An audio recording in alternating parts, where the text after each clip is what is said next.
There are many cursed things around the world, like places, people, and most famously objects like dolls and books, but in this video we're going to talk about the top 5 cursed audio recordings you should never listen to part 2. In at number 5 we have Aztec death whistle. In 1999 in the Temple of Tlatelolco in Mexico, archaeologists discovered a skeleton of a 20-year-old sacrificial victim who was clutching onto 2 skull-shaped figurines. Historians investigated the objects and initially thought the clay sculptures were just simply toys. So they catalogued and stored them in a museum warehouse. Years later, the clay sculptures were found again, and someone had blown into the device, and the sound that came from it was a terrifying screaming sound. The sound has redefined historians' understanding of pre-Hispanic instrument and rituals, but it's truly haunting, and many wonder why these instruments were even made. Other archaeologists have found other instruments made of clay, animal skins, seashells, and other materials at Aztec and Mayan sites across Mexico, but nothing scarier than the death whistle. There is still a huge debate between many about what exactly this instrument was used for. Some theories from scholars believe the skull-shaped clay instruments found were used to recreate the screech of the howling wind due to them being found in a temple dedicated to the wind god Ayacatl. The instrument was named the Whistle of Death because other theorists believe they were used to help guide sacrificial victims on their journey to the afterlife, and another theory believes that they were used to scare enemies during battles with its horrific sound. Researchers have examined these instruments and played them together at the same time, and it's believed to evoke a storm because the combined whistles create an intense frequency that echoes throughout, giving the sound a greater range. Hopefully you aren't in the area when this happens because the sound is truly from a horror movie. Some experts even believe that the Aztecs used these sound vibrations from the instruments to treat illnesses due to some of the whistles producing such a low sound that the human ear can't even recognize. These sounds are believed to have a dramatic impact on heart rates and states of consciousness. Many indigenous groups use the instruments in their festivals and special events, but it's a truly terrifying sound. You can even go on Etsy and get a replica of these death whistles, but the sounds that come from this instrument is spine-chilling. In at number 4 we have Operation Wandering Soul, Ghost Tape number 10. During the Vietnam War was a propaganda campaign and psychological warfare exercise by the US forces. The Vietnamese believed that the dead must be buried in their homeland, otherwise their souls will wander aimlessly in pain and suffering, and if the person isn't properly buried then their souls will constantly wander, thus becoming a wandering soul. The US military used this against the Vietnamese by creating eerie, haunting sounds and voices that impersonated the dead. It was an attempt to increase distraction and deception from Viet Cong forces and weaken their morale.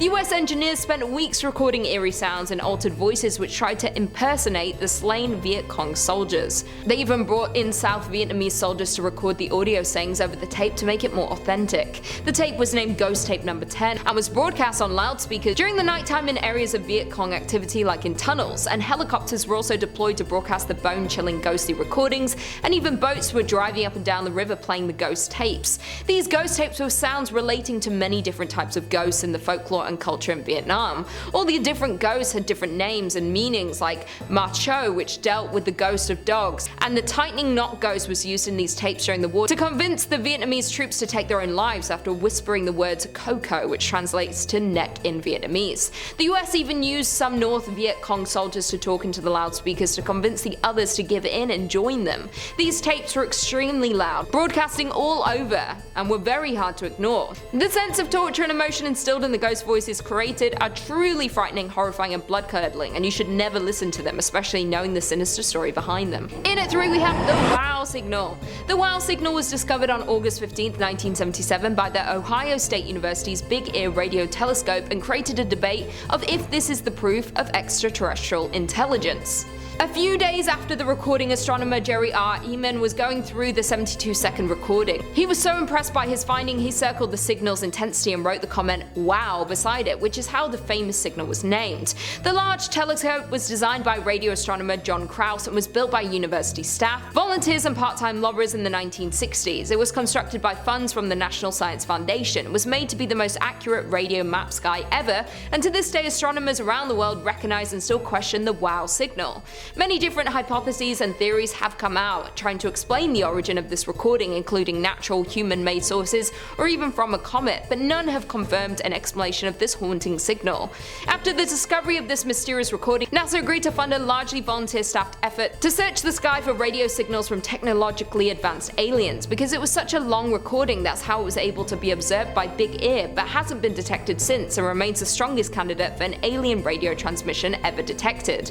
The wow signal is so eerie because no one has been able to confirm where or who this creepy recording came from. Even in pop culture, it's been featured in music videos, documentaries, and even songs. In at 2, we have the Forest Grove sound. Forest Grove is a small city located in Oregon. The city gained a lot of attention in February of 2016 when one resident recorded a very unusual noise. It happened in the middle of the night. The high-pitched noise was heard by the entire area. Dave Niemeyer managed to record a video where the noise could be heard and shared this to Facebook. It quickly started to gain attention and everyone wanted to know what created the weird sound. Each news outlet reported on the sound, describing it in various ways. The Washington Post described it being like a giant flute played off pitch, car brakes, or a stream whistle. NBC said it was akin to a bad one-note violin solo broadcast over a microphone with non-stop feedback. The sound lasted for several minutes before ending as mysteriously as it started. The Department of Forestry and Fire Department began to investigate the noise. The residents feared it could be dangerous as no one would be able to determine the cause or location of the sound.